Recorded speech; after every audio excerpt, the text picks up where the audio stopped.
गांव के खेत में एक मुर्गी तेज धूप में अनाज को चुगती है। हरे भरे खेत धूप में नहाए हुए फैले हुए हैं। ऊपर ऊंचाई पर एक पेड़ पर बैठी टिया मधुर आवाज में चहचहाती है। टिया नीचे मुर्गी को पुकारती है, मुर्गी बहन, तुम हमेशा जमीन पर ही क्यों रहती हो?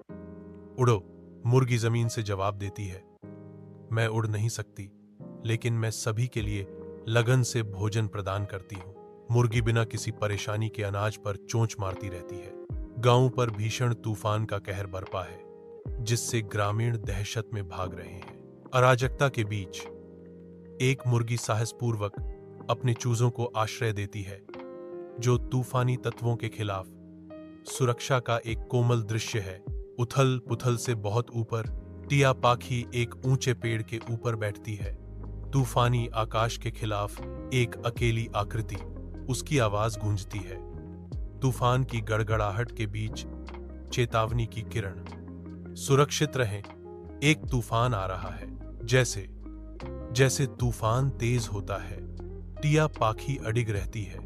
उसका सिलहूट प्रकृति की भारी शक्ति के खिलाफ लचीलेपन का प्रतीक है। तूफान शांत हो जाता है और गांव धीरे धीरे जागता है, क्योंकि बचे हुए लोग सावधानी से अपने घरों से बाहर निकलते हैं।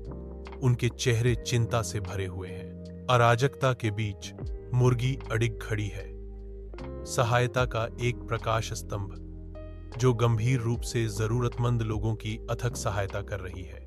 टिया की आवाज विनाश के बाद गूंजती है। उसकी पुकार एक जीवन रेखा है, जो अपने साथी ग्रामीणों को सचेत करती है और उन्हें सुरक्षा की ओर ले जाती है।